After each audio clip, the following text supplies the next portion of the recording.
Саламатсыздар, урматтуу жолдоштор.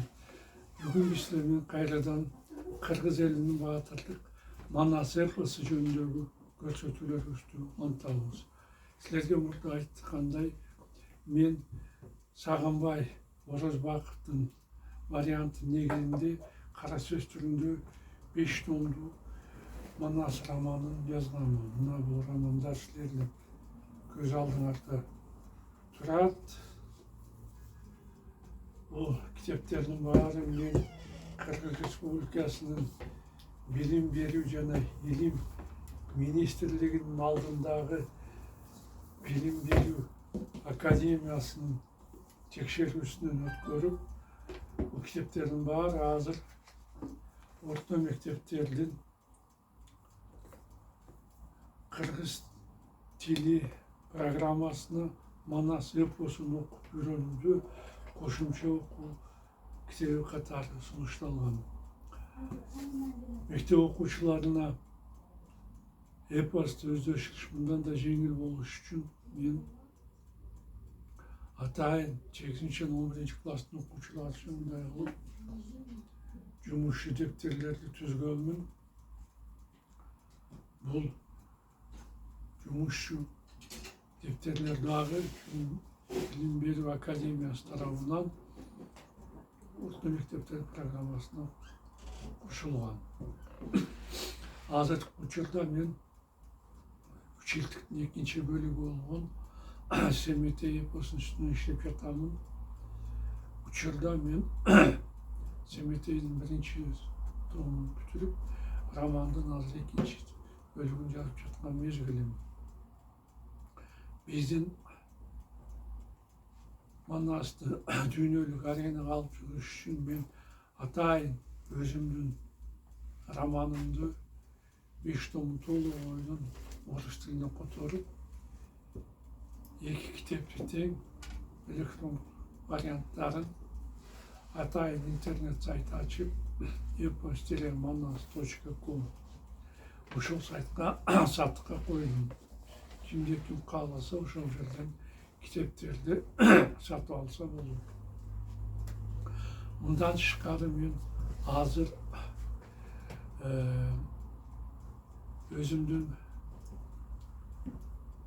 романымды жана эпосту жайылтуу үчүн атайын ушундай видео тасмаларды кыргыз жана орус тилиндеринде бир нече айдан бери чыгарып жатамын. Орус тилиндеги видео тасмалар дүйнө жүзүнүн 112 тилиндеги субтитрлерин коштолууда. Мунун өзү бул эпос менен жана роман менен эми дүйнө жүзүнүн кайсы гана жашоочусу болбосун өзүнүн эне тилинде же өзү жакшы түшүнгөн тилде тааныша алат дегенди билдирет. Ошондуктан мен силерден суранат элем, биздин видео тасмалар жөнүндөгү кабарды өзүңөрдүн жакынкы жана алыскы чет мамлекеттерде жашап жаткан тууган уруктарыңарга, дос жадарыңарга, тааныш билиштериңерге айтып койсоңор десеңер, Манас эпосун жайылтууга өз салымыңарды кошкон болот элеңер. Мына мен эпос жөнүндө кыскача айтайын дегеним ушул. Эми болсо сиздердин уруксатыңар менен мен өзүмдүн романымды окууну улантсам. Өткөн жолу биз Манастын Сани Рабигага күйөөлөп келип, анын атасынын ордосуна келген жерине токтогон элек. Бектердин урматчыйын көрүп жаткан Бакай 40 баатырды өз жанына чакырып алды. Жигиттер, Манаска баралы, деди ал. Баатырыбыз келин-кесек кыз катын менен ойноп отургандыр. Андан кабар алалы. Ал эмне десе да көнөбүз.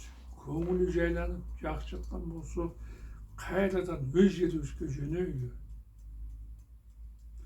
Bari buga makul boluşup Manastın yanına barıştı. Kandın ordusuna gelgenden keyin Bakay sakçıların birinin özüne çakırdı. Manas küye olanar kayışı yüze jatat. Көрсөткүлөр бизге. Мен эч кандай күйөө баланы көргөндө ал жөнүндө уккан да жокмун деп мутуйсуздана жооп берди. Таңырткаган уртуу сары жүздүү чапчак сакчы. Бул жоокер эмне дейт? Чучуп кетти Bakay. Кандайча ал күйөө баланы көргөн жокмун, уккан жокмун деп айтат. Манас ордода bir neçe günden beri жатпайбы? Ага Санирабига, анын жолдош кыздары, катын калач, бектер аябай келип, баатыр көңүл ачып, шапар деп, ордон үч көтөрсө керек. Анан кантип бул сакчы Манасты көрбөгөн болсун. Жал баатырыбыз келгенде сакчылыктан чыгып кетип, бүгүн кайрадан жумушка келгендир. Кудай өзүң сакта, баатырыбыз эсен эле болсун. Енесинен сарсана болгон Bakay 40 баатыр элчитип алып, Манастырган сарайды таап, анын бөлмөсүнө келип салам берди. Ассаламу алейкум. Жаны кашайып, ачууланган баатыр саламга алек албастан ордунан секирип туруп, Bakayды көмөтүртүп жиберип, кыргылды, Алмамбетти, Сыргакты, Ажыбайды, Серек туруп, баарын сабай баштады. Ошондо жерден араң турган Серек арстан элин артынан барып, аны кучактап алды. Бул эмне кылганың, баатыр? Деп кыйкырды Серек. Ачууга сабыр кылбаган сен эмне? Кем акыл неме белең? Же ачууланып тургандай мен жарың белем. Же сен үчүн калың берип, малын чачкан бул жигиттер сенин катының беле. Эгерде кызды келбейт деп жатсаң, биздин буга эмне тиешебиз бар? Же ушинтип кыргызды кырайын деп жатасыңбы? Же биз катыныңды кайтарып жүрүп, сенден чыгарып ийдикпи? Андай болсо, кыз келбейт деп баарыбызды кырып жибер. Сен эби жок ишти кылбагын баатыр. Мындай кыла турган болсоң, элиңди түгөл кырып таштагын. Серектин ачуулу ал эле сөздөрүнө жыгылган баатыр эмне дээрин билбей калды. Энем туура айтып жатат. Чынын ыңгайсызданды Манас. Чындап эле мен эмне болуп жатам? Эмне себептен өкүрүп бакырып, чоролорумду, досторумду сабап жатам? Алар мага эмне жамандык кылышты? Айтканымды кылып, бас деген жагыма басып, жүр деген жагыма жүрүп, кызматымды ак ниет менен өтөп жатышкан адамдарга эмнеге колумду көтөрүп? Санирабига келбей калса, Атемир, анын бектери мага келбесе, жигиттеримдин буга кандай тиешеси бар? Курсагым ачып, мага эч ким көңүл бурбай койгонуна алардын эч кандай күнөөсү жок. Айттын баары Атемир менен Санирабига да. Күчүмдү алсам, ушулардан алуум керек. Бирок досторума, чоролорума катуу сүйлөгөнгө эч кандай акым жок.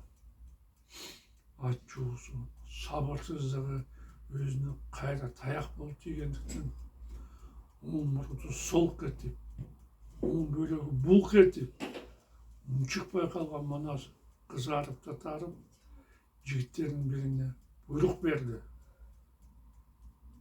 Аккул атымды тезинен алып келгиле. Аты келгенче баатыр үйүнө келип, жоо жарагын кийди. Ал үйдөн чыкканча Bakay 40 батырга жарлык айтып жиберди. Жигиттер, деди ал, силер Манасты ачууга алдырып, жергиликтүү тажиктерди кыргын кылбагыла, кызылдай жанын кыйбагыла, өзүңөрдү басып, сабыр кылгыла. Үйдөн чыккандан кийин Манас алдыга аты менен бастырып, 40 баатыр артына айгайды салышып, шаарды аралай башташты. Буга Атемирдин калкын аябай үрөгүштү. Себеп кутуруп, Kuda bulup bargan 60 bin kırgızlar beyik uçatkan kıyvanın astın üstün bulup kıyla beykine yürgünlerdi urup savaştı. Бұл жөнінде ешқандай хабары жоқ Атемірге бектердің бірі шырқап келді. Қаным деді бек, күйеу болаңыз аскерлермен шарықтарын барын сауап салды. Мұны ұққан Атемір аябай таң қалды. Мен жаңылышқан жоқпын ғой. Есі болып қалайын деді қанды. Қан төле манас, маған күйеу болып тұр.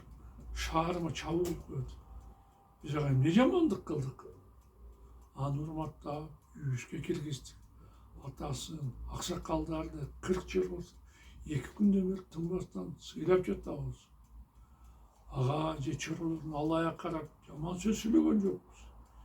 Ешкім еш нәрсе демесе, қол көтермесе, не себептен алар елімізді қорғап жатады. Мұнда бір манден бар ұқсайды. Барын анықтап, тақтап білейінші. Бәлкім бұл жерде мен білбеген оқиғалар орын алғандар. Бектерді шақырып, аларменен кеңешейін.